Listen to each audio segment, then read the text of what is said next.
ইসরায়েলের ক্ষেপণাস্ত্র হামলায় বিধ্বস্ত ইরানের ইমফান পরমাণু কেন্দ্র।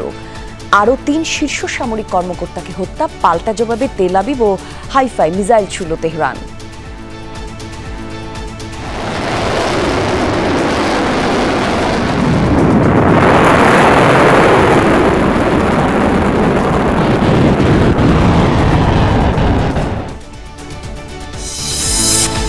দুই দেশ সর্বাত্মক যুদ্ধে জড়ালে পরিণতি হবে ভয়াবহ মত বিশ্লেষকদের। সরকারকে প্রয়োজনীয় অর্থ বরাদ্দ এবং বিকল্প বাজার খোঁজার তাগিদ।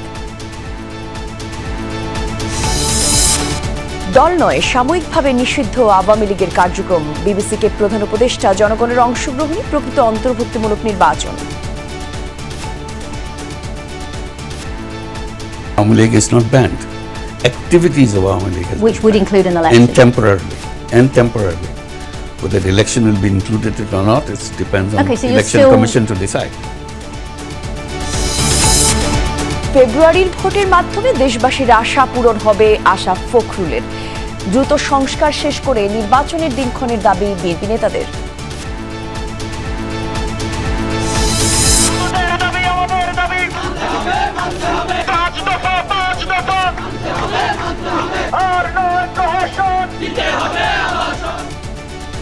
আন্দোলনের মুখে ঢাকা মেডিকেল কলেজ বন্ধ ঘোষণা, হল ত্যাগের নির্দেশনা। নতুন বাজারে সড়ক দিনভর অবরোধ ইউআইইউর শিক্ষার্থীদের, ভোগান্তি চরমে।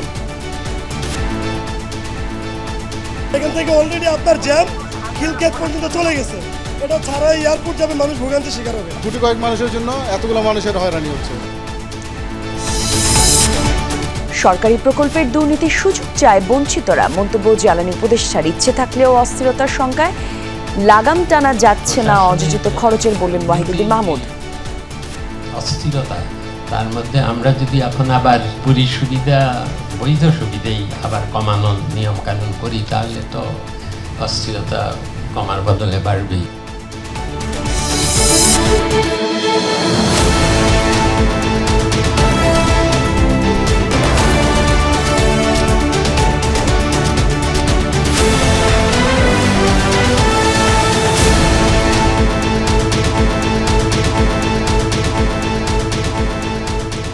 আমন্ত্রণ সন্ধ্যার বাংলাদেশে, আপনাদের সাথে আমি জান্নাতুল কুলি আছি। শিরোনাম দেখছিলেন এতক্ষণ।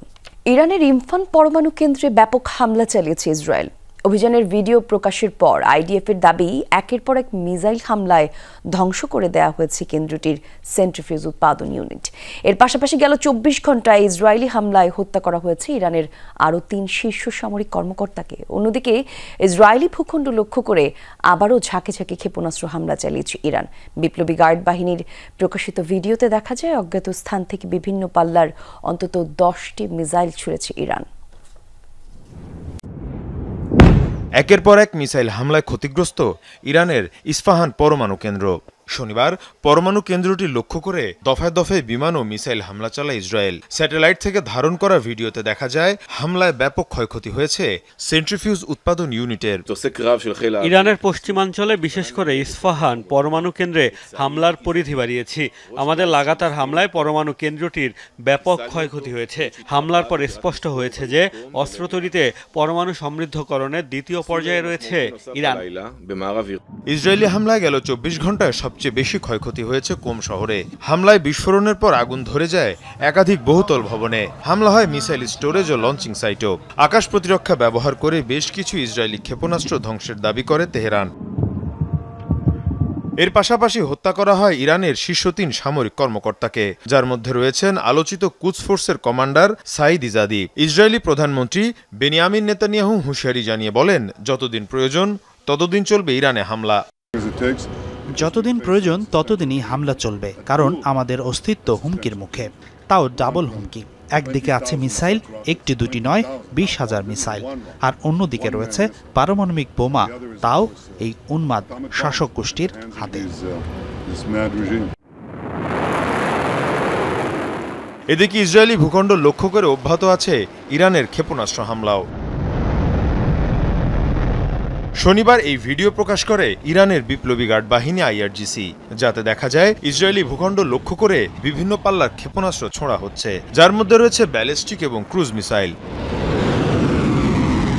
ইসরায়েলের রাজধানী তেল আবিব, বন্দরনগরী হাইফা সহ কৌশলগত বিভিন্ন গুরুত্বপূর্ণ শহরই ছিল অভিযানের মূল টার্গেট। হামলার পর হতাহতদের নিয়ে ছোটাছুটি চলে ইসরায়েলের বিভিন্ন হাসপাতালে। মীর মুশফিকা হাসান, যমুনা নিউজ। টানা নবম দিনের মতো চলমান ইসরায়েলি আগ্রাসনে ইরানে মৃতের সংখ্যা বেড়ে দাঁড়িয়েছে 430 জনে, গুরুতর আহত 3500-র বেশি। শনিবার এই তথ্য নিশ্চিত করেছে ইরানের স্বাস্থ্যমন্ত্রী ইরাজ হারিরচি। এরই মধ্যে ইসরায়েলের বোমার আঘাতে ব্যাপক ক্ষয়ক্ষতি হয়েছে রাজধানী তেহরান, ইস্পাহান, কুম, খোররামবাদ সহ ইরানের বিভিন্ন শহরের বহু ঘরবাড়ি এবং গুরুত্বপূর্ণ স্থাপনা। তবে ইস্পাহান শহরের পারমাণবিক স্থাপনা লক্ষ্য করে ইসরায়েলের সাম্প্রতিক হামলায় তেমন কোনো ক্ষয়ক্ষতি হয়নি, ছড়িয়ে পড়েনি তেজস্ক্রিয় পদার্থ, এমনটা জানিয়েছে ইরান। অন্যদিকে বিভিন্ন মানবাধিকার সংস্থার হিসাব অনুযায়ী এর মাঝে ইরানে প্রাণহানির সংখ্যা জানিয়েছে 639 জনের বেশিতে, গুরুতর আহত 1300-র বেশি মানুষ। ইসরায়েলের বিরুদ্ধে মুসলিম বিশ্বকে ঐক্যবদ্ধ হওয়ার ডাক দিল তুরস্ক। মধ্যপ্রাচ্যে শান্তি প্রতিষ্ঠায় বেনিয়ামিন নেতানিয়াহুকে সবচেয়ে বড় বাধা হিসেবে আখ্যা দিয়েছেন দেশটির প্রেসিডেন্ট রিসেপ তাইপ এরদোগান। এদিকে ইরানের পররাষ্ট্রমন্ত্রীর হুঁশিয়ারি, যুক্তরাষ্ট্র সংঘাতে যোগ দিলে তার পরিণতি সবার জন্যই হবে ভয়াবহ। ইসরায়েলি আগ্রাসন বন্ধ না হওয়া পর্যন্ত ওয়াশিংটনের সাথে তেহরানের কোনো আলোচনায় বসবে না বলেও জানিয়েছেন তিনি। পাল্টাপাল্টি হামলার জেরে যখন ইরান ও ইসরায়েলের মধ্যে বিরাজ করছে যুদ্ধাবস্থা, তখন তুরস্কের ইস্তাম্বুলে একত্রিত হলেন মুসলিম দেশগুলোর প্রতিনিধিরা। তুর্কি পররাষ্ট্রমন্ত্রী হাকান ফিদানের সভাপতিত্বে শনিবার শুরু হওয়া ইসলামিক সহযোগিতা সংস্থা বা ওআইসির দুদিনব্যাপী সম্মেলনে অংশ নিয়েছেন 43টি মুসলিম দেশের পররাষ্ট্রমন্ত্রী ও 5 জন উপপররাষ্ট্রমন্ত্রী। আয়োজনে যোগ দিয়েছেন বিভিন্ন দেশের উচ্চ পর্যায়ের প্রতিনিধিরাও। এ সময় মুসলিম বিশ্বকে ইসরায়েলের বিরুদ্ধে ঐক্যবদ্ধ হওয়ার আহ্বান জানান তুরস্কের পররাষ্ট্রমন্ত্রী। আমি বিশ্বাস করি ওআইসির সব সদস্যকে ইসরায়েলের পদক্ষেপের বিরুদ্ধে ঐক্যবদ্ধ অবস্থান নিতে হবে। সত্যিকার অর্থে সবাইকে ইরানের সাথে সংহতি প্রকাশ করা উচিত। ওআইসির সম্মেলনে দেয়া বক্তব্যে ইসরায়েলের প্রধানমন্ত্রীকে মধ্যপ্রাচ্যে শান্তি প্রতিষ্ঠায় বড় বাধা আখ্যা দিয়েছেন তুরস্কের প্রেসিডেন্ট রিসেপ তাইপ এরদোগান। একের পর এক দেশে হামলা চালিয়ে নেতানিয়াহু প্রমাণ করেছেন যে আঞ্চলিক শান্তি প্রতিষ্ঠায় তিনিই সবচেয়ে বড় বাধা। আমি ইসরায়েলের এসব হামলার জন্য তাদের তীব্রভাবে অভিশাপ দিচ্ছি। নেতানিয়াহু সরকার কূটনৈতিকভাবে কোনো সমস্যার সমাধান চান না, এরই মধ্যে সেটি স্পষ্ট হয়েছে। সম্মেলনে অংশ নিয়েছেন ইরানি পররাষ্ট্রমন্ত্রী আব্বাস আরাকচি। বলেন, আগ্রাসন চলাকালীন তারা যুক্তরাষ্ট্রের সাথে কোনো আলোচনায় বসবে না। আন্তর্জাতিক আইন মেনে আত্মরক্ষার জন্য পাল্টা জবাব অব্যাহত থাকবে বলেও জানান তিনি। আমরা শুনতে পাচ্ছি যুক্তরাষ্ট্র এই আগ্রাসনে সরাসরি অংশ নিতে পারে। এমনটা হলে সেটি দুর্ভাগ্যজনক এবং তা সবার জন্যই হবে অত্যন্ত বিপজ্জনক। হামলা বন্ধ না হলে কোনো কূটনৈতিক প্রক্রিয়ায় অংশ নেব না আমরা। যুক্তরাষ্ট্রের সমর্থনে আমাদের জনগণের ওপর বোমা হামলা চলাকালীন আমরা তাদের সাথে আলোচনায় বসতে পারি না। ওআইসির 51তম পররাষ্ট্রমন্ত্রী পর্যায়ের এই সম্মেলনে যোগ দিয়েছেন বিভিন্ন দেশের প্রায় 1000 প্রতিনিধি। মোস্তফা মাহমুদ, যমুনা নিউজ। ইরান ইসরায়েলের চলমান সংঘাত সহসা থামছে না বলে মনে করছেন বিশেষজ্ঞরা। তারা বলছেন, দুই দেশ সর্বাত্মক যুদ্ধে জড়ালে পরিণতি হবে ভয়াবহ। এর জন্য মধ্যপ্রাচ্য সহ পুরো বিশ্বকেই ভুগতে হবে। তাদের পূর্বাভাস, জ্বালানি তেল এবং এলএনজি সরবরাহ বিঘ্নিত হলে তার প্রভাব বাংলাদেশের অর্থনীতিতে গুরুতর হবে। পরিস্থিতি মোকাবেলায় এখনই সরকারকে প্রয়োজনীয় অর্থ বরাদ্দ এবং বিকল্প বাজার খোঁজার তাগিদ বিশ্লেষকদের। ইরান ইসরায়েল যুদ্ধ চলছেই। নবম দিনেও কমপক্ষে 10টি মিসাইল ছুড়েছে ইরানের বিপ্লবী গার্ড বাহিনী।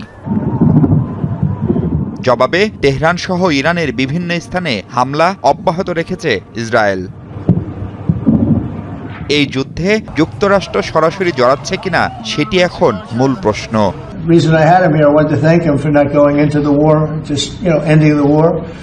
প্রেসিডেন্ট ডোনাল্ড ট্রাম্প 2 সপ্তাহের যে সময় নিয়েছেন তা মূলত প্রস্তুতি আর ওই অঞ্চলে মার্কিন ঘাঁটিগুলোর নিরাপত্তা নিশ্চিতের জন্য বলে ধারণা বিশ্লেষকদের। তাই শঙ্কা, এখনই যুদ্ধ থামছে না, বরং মাত্রা বাড়তে পারে আরও।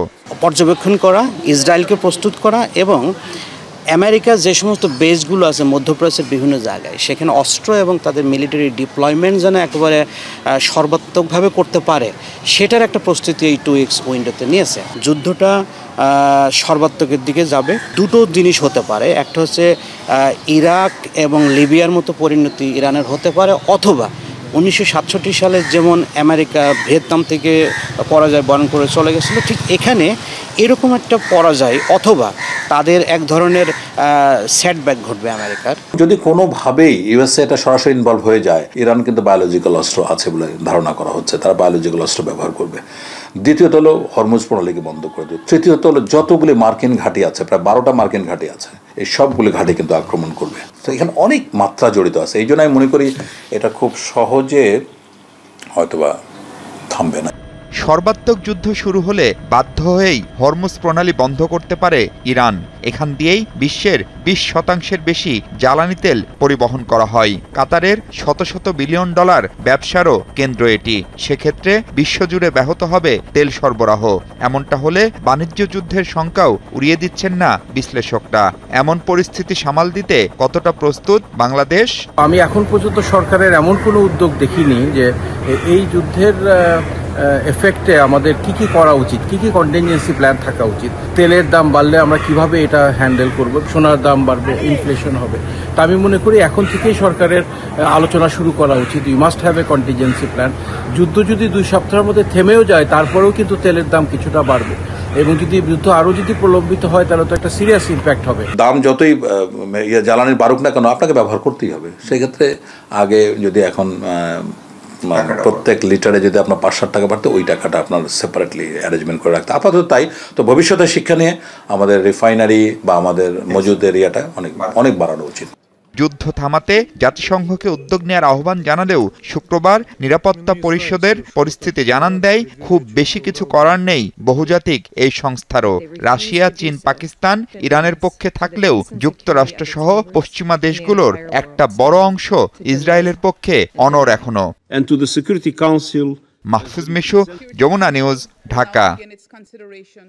আওয়ামী লীগ আগামী নির্বাচনে থাকবে কিনা সেই সিদ্ধান্ত নির্বাচন কমিশনের বলে জানিয়েছেন প্রধান উপদেষ্টা ডক্টর মোহাম্মদ ইউনূস। সম্প্রতি যুক্তরাজ্য সফরের সময় বিবিসিকে দেয়া এক সাক্ষাৎকারে এই কথা বলেন তিনি। প্রধান উপদেষ্টা বলেন, অন্তর্ভুক্তিমূলক মানে কোনো নির্দিষ্ট দল নয়, ভোটে সব মানুষের অংশগ্রহণ। রোহিঙ্গা সংক্রান্ত এক প্রশ্নের জবাবে ডক্টর ইউনূস বলেন, প্রত্যাবাসনই এই সংকটের একমাত্র সমাধান।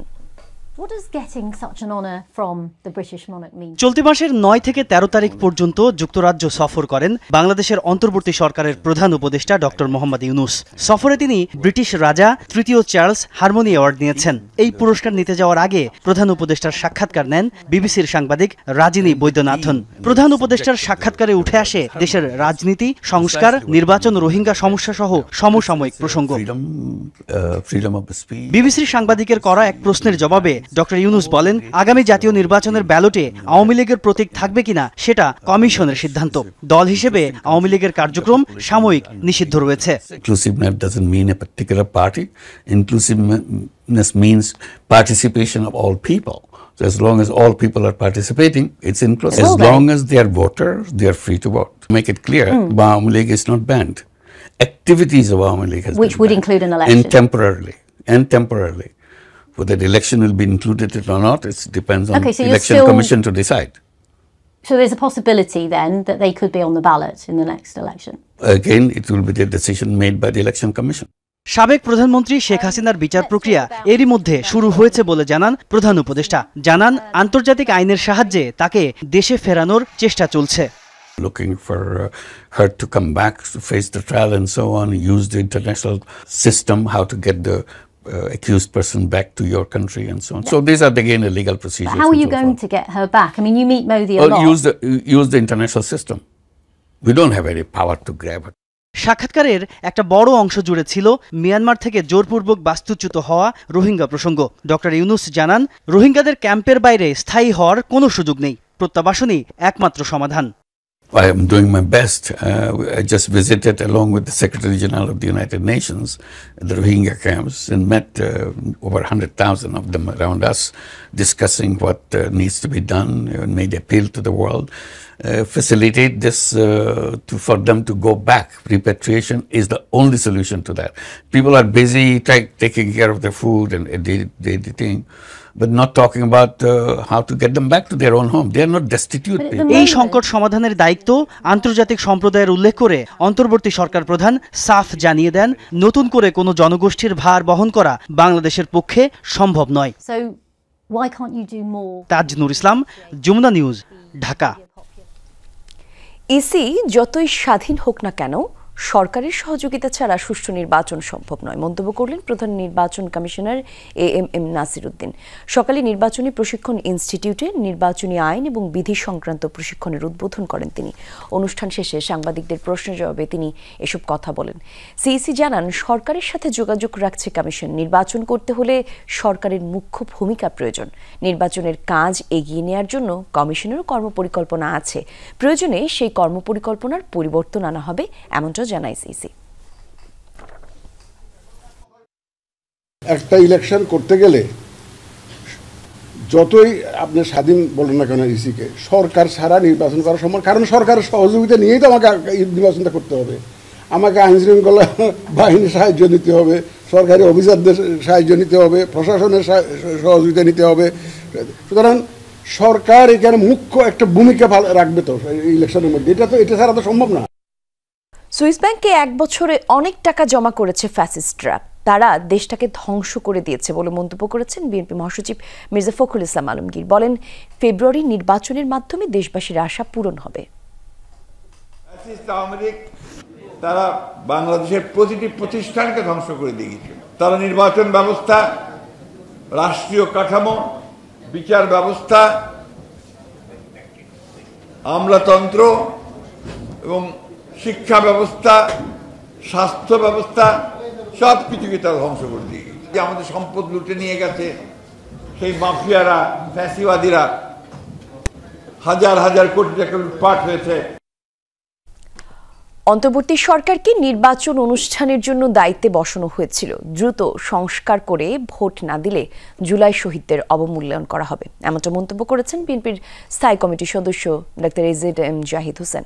সকালে জাতীয় প্রেস ক্লাবে জিয়াউর রহমানের নেতৃত্বে এবং বর্তমান বাংলাদেশ শীর্ষক আলোচনা সভায় এই মন্তব্য করেন তিনি।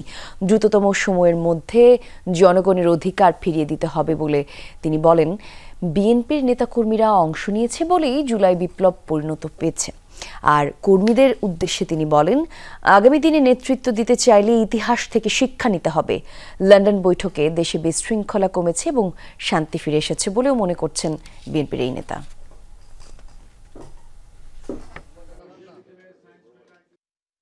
দ্রুততম সময়ের মধ্যে জনগণের অধিকার জনগণকে ফেরত দেওয়ার মধ্যেই আগামীর বাংলাদেশ গড়ার শক্তি নিহিত আছে। জনগণ যাকে গ্রহণ করবে, যাকে দায়িত্ব দিবে, ইনশাল্লাহ আগামীর বাংলাদেশ তারাই নেতৃত্ব দিবে, তারাই গড়ে তুলবে। নতুন আবাসিক হল নির্মাণের দাবিতে ঢাকা মেডিকেল কলেজ শিক্ষার্থীদের আন্দোলন আর সেই বিক্ষোভের মুখে শিক্ষা কার্যক্রম অনির্দিষ্টকালের জন্য বন্ধ ঘোষণা করল কর্তৃপক্ষ। আগামীকাল দুপুর 12টার মধ্যে শিক্ষার্থীদের হল ত্যাগের নির্দেশ দেওয়া হয়েছে। তবে দাবি পূরণ না হওয়া পর্যন্ত হলে অবস্থানের ঘোষণা শিক্ষার্থীদের। ঢাকা মেডিকেল কলেজের মিলন চত্বরের সামনে সকাল থেকে অবস্থান কর্মসূচিতে বিভিন্ন ব্যাচের শিক্ষার্থীরা। তাদের অভিযোগ, একাডেমিক ভবনের পলেস্তারা খসে পড়লেও কর্তৃপক্ষ গুরুত্ব দিচ্ছে না। যে কোনো মুহূর্তে ধসে পড়তে পারে ডাক্তার ফজলে রাব্বি হলের 4র্থ তলা। একই অবস্থা ছাত্রী হলেরও।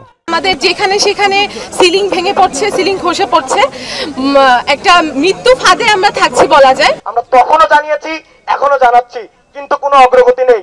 যেহেতু ভবনের অবস্থা বেশি খারাপ হয়ে যাচ্ছে, এখন আর থাকার যোগ্যতা রাখেনি সেই ভবন। তারা বলছেন, আবাসন সংকটের সমাধান না হওয়া পর্যন্ত শিক্ষার্থীরা আর ক্লাসে ফিরে যাবে না। পুরো হল যে পর্যন্ত না ভেঙে আসবে, না ভেঙে আমাদের বুকের পরে এসে পড়বে, যে পর্যন্ত না লাশ পড়বে, সে পর্যন্ত আর এই ইস্যু নিয়ে কেউ কথা বলার সুযোগ পাবে না। তাই 4 তলায় হয় মরণ না নতুন হল প্রবেশ, এই দুইটা জিনিস ছাড়া আমরা আর ক্লাসে ফিরবো না। রানিং ব্যাচের যত ব্যাচ আছে সব ব্যাচ হচ্ছে এই দাবির সাথে সম্পূর্ণরূপে একমত। আমরা চাই আমাদের নিরাপদ আবাসন। শিক্ষার্থীদের আন্দোলন নিয়ে ঢাকা মেডিকেল কলেজের অধ্যক্ষ আনুষ্ঠানিক বক্তব্য দিতে রাজি হননি, তবে জানিয়েছেন অনির্দিষ্টকালের জন্য ঢাকা মেডিকেল কলেজ বন্ধ ঘোষণা করা হয়েছে। নির্দেশ দেওয়া হয়েছে রোববার দুপুরের মধ্যে ছাত্রছাত্রীদের হল ত্যাগের। এদিকে ফজলে রাব্বি হলে গিয়ে দেখা যায় জরাজীর্ণ ভবনে ঝুঁকি নিয়ে থাকছেন শিক্ষার্থীরা। প্রথমে যখন রুম নিয়েছি এতটা খারাপ অবস্থা ছিল না, ধীরে ধীরে খারাপ অবস্থা এরকম।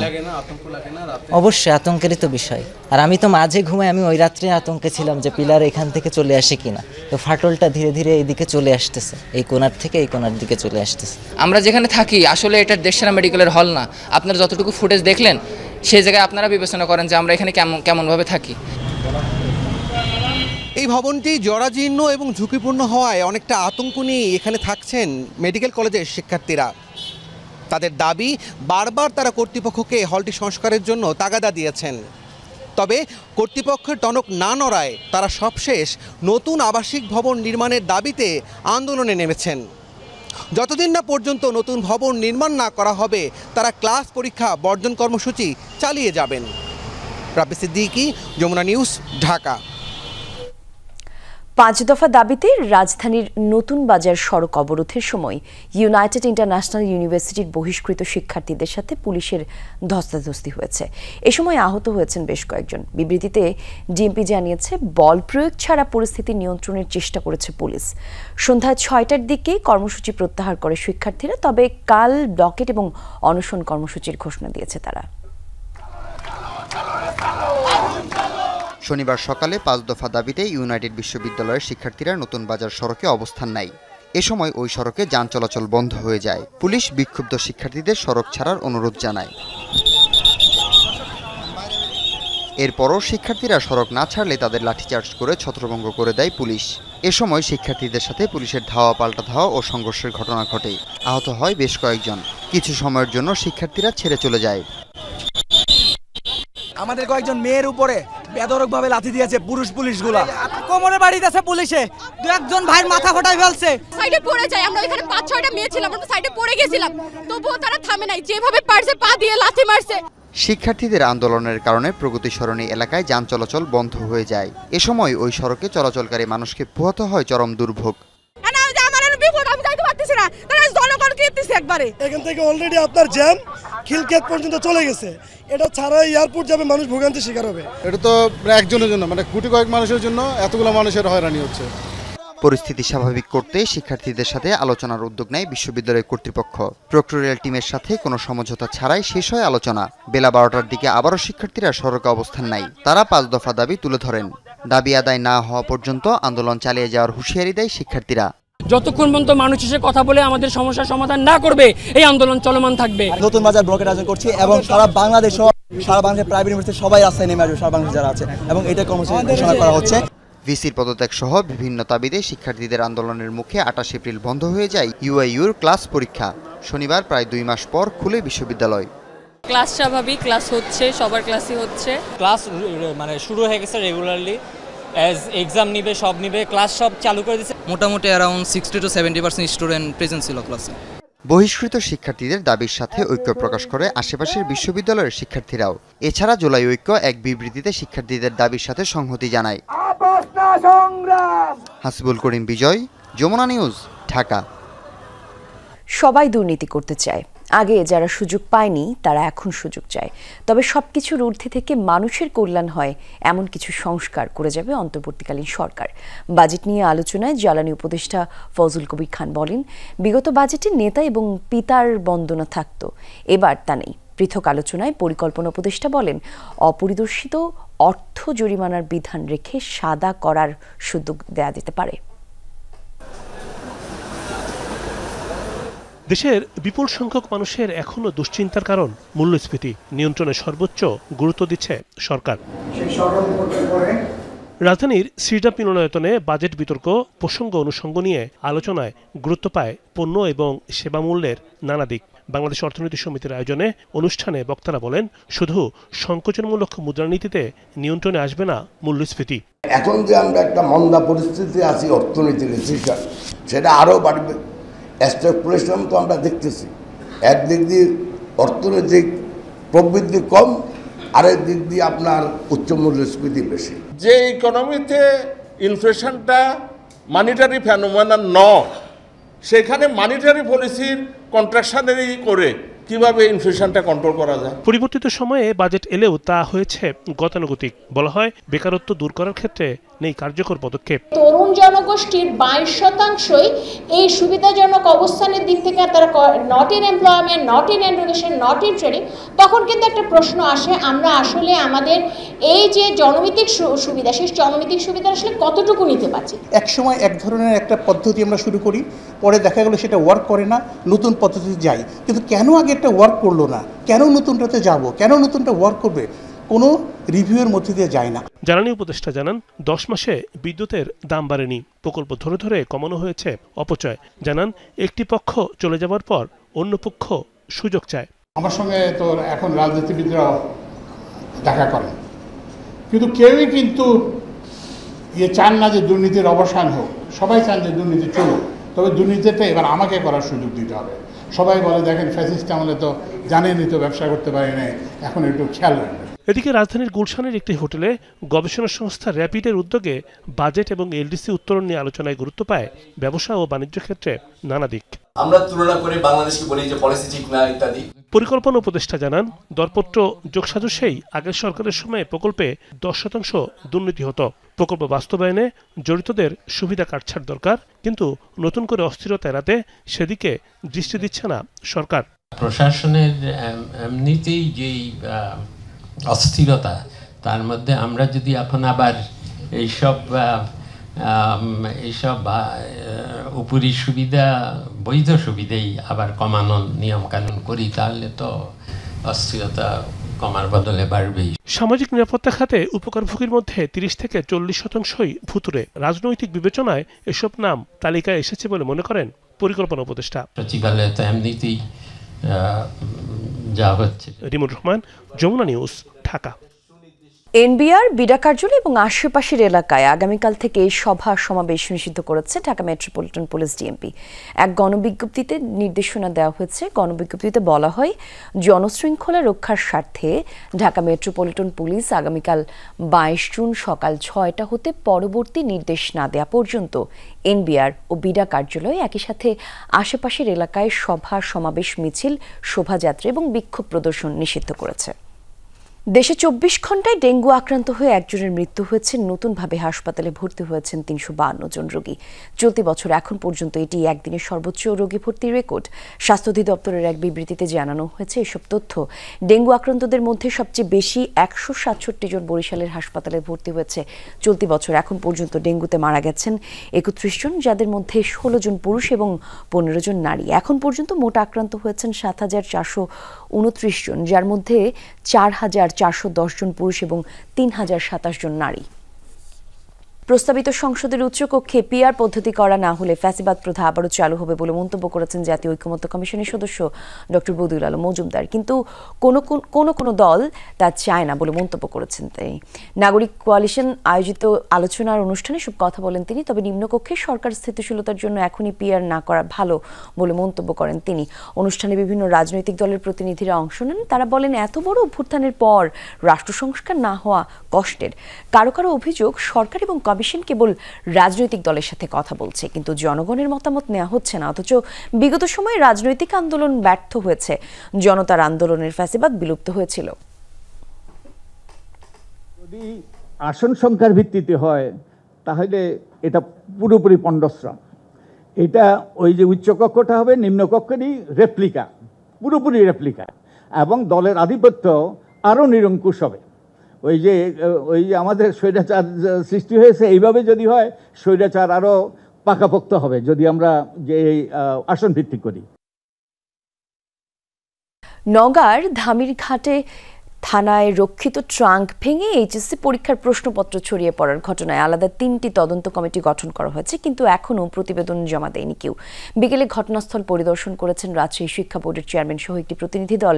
বিভাগের 8 জেলায় ইতিহাসের 2য় পত্রের প্রশ্নপত্র বাতিল করা হয়েছে। অন্যদিকে দায়িত্ব অবহেলার দায়ে সংশ্লিষ্টদের বিরুদ্ধে ব্যবস্থা নেওয়ার দাবি স্থানীয়দের। জেলা প্রশাসনের ট্রেজারি থেকে ধামইরহাট থানায় প্রশ্নপত্রের 3টি ট্রাঙ্ক নেওয়া হয় 15 মে, রাখা হয় হাজতখানায়। সেখানেই রক্ষিত ট্রাঙ্ক ভেঙে বের করা হয় ইতিহাস 2য় পত্রের প্রশ্ন। ঘটনা জানাজানির পর শুরু হয় তোলপাড়। জেলা প্রশাসন, পুলিশ ও শিক্ষা বোর্ড কর্তৃপক্ষ ঘটনা অনুসন্ধানে 3টি তদন্ত কমিটি গঠন করে। প্রশ্নপত্রের নিরাপত্তাহীনতা এবং ঘটনার জন্য স্থানীয়রা পুলিশের দায়িত্বহীনতাকে দায়ী করছেন। জড়িতদের শাস্তির দাবিতে আন্দোলনও করেন ছাত্র জনতা। যারা দায়িত্বরত কর্মকর্তা ছিল তাদের যে নেগলিজেন্সি, তাদের যে দায়িত্ব জ্ঞানহীনতার পরিচয়, এটার বিষয়ে আমরা একটা সুষ্ঠু তদন্ত চাই। এখানে যে আসামি জড়িত বা পুলিশের কেউ জড়িত নয় সে বিষয়ে তো আমরা অবগত নই। এখন তদন্ত কমিটি যদি এটা সম্পূর্ণভাবেই তদন্ত করে সুষ্ঠু প্রক্রিয়া বের করতে পারে তাহলে আমরা খুশি হব। প্রশ্ন যেহেতু প্যাকেট থেকে বেরিয়েছে, এখানে আর মন্তব্য করার মতো আমাদের কিছু নেই। থানার নারী হাজতখানায় রাখা ছিল 2টি পরীক্ষা কেন্দ্রের প্রশ্নপত্র। সেখান থেকে সরকারি মফিজউদ্দিন মেমোরিয়াল কলেজ কেন্দ্রের ট্রাঙ্ক ভেঙে ইতিহাস 2য় পত্রের প্রশ্ন বের করা হয়। ট্রেজারি থেকে যখন দেয় আমাদের কাজ হলো ওইখানে নিয়ে যেয়ে থানায় জমা রাখা, থানা হেফাজতে আমাদের যখন পরীক্ষা শুরু হবে এর মধ্যে একটা কাজ করতে হয়, সব কেন্দ্রেরই করে সর্টিং করে প্রশ্নপত্র বিলাইতে হয়। যেটা পেয়েছি সেটা ট্রাঙ্ক খোলা। যখন ট্রাঙ্ক খোলা তখন আমরা সেটা সঙ্গে সঙ্গে অবৈধ, মানে আমি ছিলাম ইউনো সাহেব ছিল, আমরা ওসি সাহেবকে বললাম, ওসি সাহেব বলছে যে স্যার দেখেন এটা যদি কোনো কারণ হয়তো খুলছে। পুলিশের দাবি ট্রাঙ্ক ভেঙে এক বন্দী প্রশ্নপত্র বের করেছে। ঘটনাস্থল পরিদর্শন করে বোর্ড চেয়ারম্যান বলেন, এরই মধ্যে ক সেটের প্রশ্নপত্র বাতিল করা হয়েছে। বিকল্প প্রশ্নপত্রে নেওয়া হবে পরীক্ষা। ঘটনার জন্য তিনিও পুলিশের গাফিলতিকে দায়ী করেন। 17 তারিখ ভোর 4টা থেকে 12টা পর্যন্ত কোনো একজন আসামি এখানে রাখা হয়েছিল। তো আমরা আশঙ্কা করছি যে হয়তো বা তারই কাজ। প্রশ্ন বাইরে যাওয়ার জন্য তো হতে পারে মোবাইলের মাধ্যমে বাইরে যেতে পারে, বিভিন্নভাবে যেতে পারে। যে পর্যন্ত প্যাকেট না ছিঁড়া হয় এ পর্যন্ত প্রশ্ন বাইরে যাওয়ার সুযোগ নেই। প্যাকেট যেহেতু ছিঁড়ে গেছে ওই সেট আমাদের ব্যবহার করার কোনো সুযোগ নেই। ঘটনার পর দায়িত্বে অবহেলার দায়ে থানার এক এসআই ও এক কনস্টেবলকে প্রত্যাহার করা হয়েছে। সরকারি সম্পদ বিনষ্টের অভিযোগে অভিযুক্তের বিরুদ্ধে মামলা করেছে পুলিশ। শফিক ছোটন, যমুনা নিউজ, নওগাঁ। এক নারীর সঙ্গে ছবি এবং ভিডিও ভাইরালের পর অফিস করছেন না শরীয়তপুরের জেলা প্রশাসক আশরাফ উদ্দিন। সামাজিক যোগাযোগ মাধ্যমে ছড়িয়ে পড়ার পর থেকেই কিছুটা আড়ালে তিনি। ব্ল্যাকমেইলের শিকার হয়েছেন বলে দাবি ওই নারীর, তবে প্রতারণার অভিযোগ অস্বীকার করেছেন ডিসি। শরীয়তপুরের জেলা প্রশাসক আশরাফ উদ্দিনের সাথে এক নারীর ছবি ও ভিডিও সামাজিক যোগাযোগ মাধ্যমে ছড়িয়ে পড়ে বৃহস্পতিবার রাতে। তারপর থেকেই বিষয়টি নিয়ে চলছে আলোচনা সমালোচনা।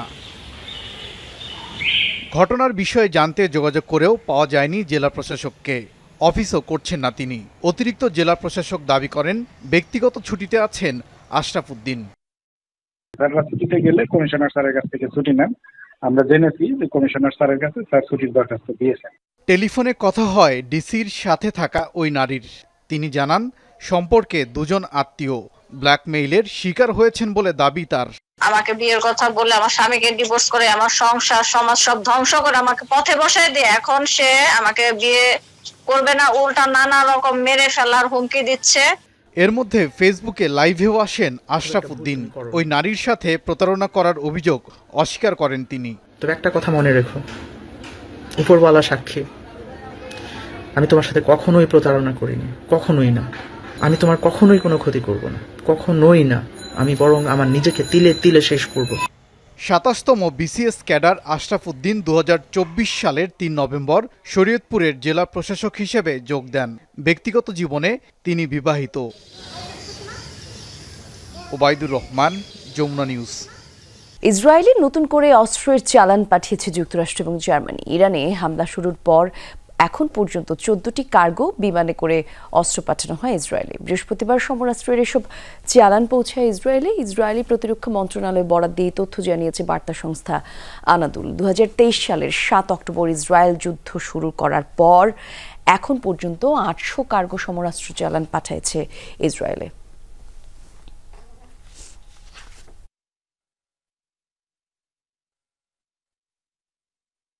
এবার ইরানের পরমাণু ইস্যুতে মার্কিন জাতীয় গোয়েন্দা সংস্থার পরিচালকের তথ্যকে ভুল আখ্যা দিলেন প্রেসিডেন্ট ডোনাল্ড ট্রাম্প। তিনি বললেন, ইরানের পারমাণবিক অস্ত্র তৈরির প্রমাণ না থাকার যে কথা জানিয়েছিলেন তুলসী গাবার্ড তা ভুল। শুক্রবার সাংবাদিকদের এসব কথা জানান তিনি। তুলসী গাবার্ডের অবস্থান সম্পর্কে ট্রাম্প বলেন, মার্কিন গোয়েন্দা সংস্থাগুলোর তথ্য ছিল ভুল। ইরানের সাথে লড়াইয়ে ইসরায়েল ভালো করছে বলে মন্তব্য করেন তিনি। এর আগে যুক্তরাষ্ট্রের জাতীয় গোয়েন্দা সংস্থার পরিচালক তুলসী গাবার্ড জানান, ইরান বর্তমানে কোনো পারমাণবিক অস্ত্র তৈরি করছে না।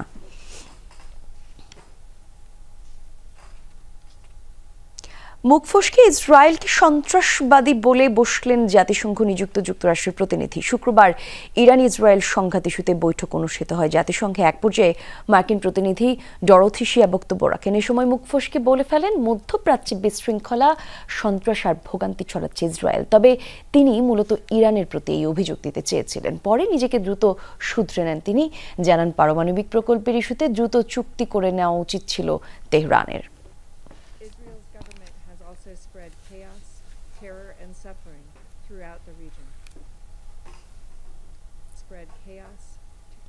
দর্শক, এই ছিল সন্ধ্যার বাংলাদেশের আয়োজন। এতক্ষণ সঙ্গে ছিলেন যারা, ধন্যবাদ সবাইকে।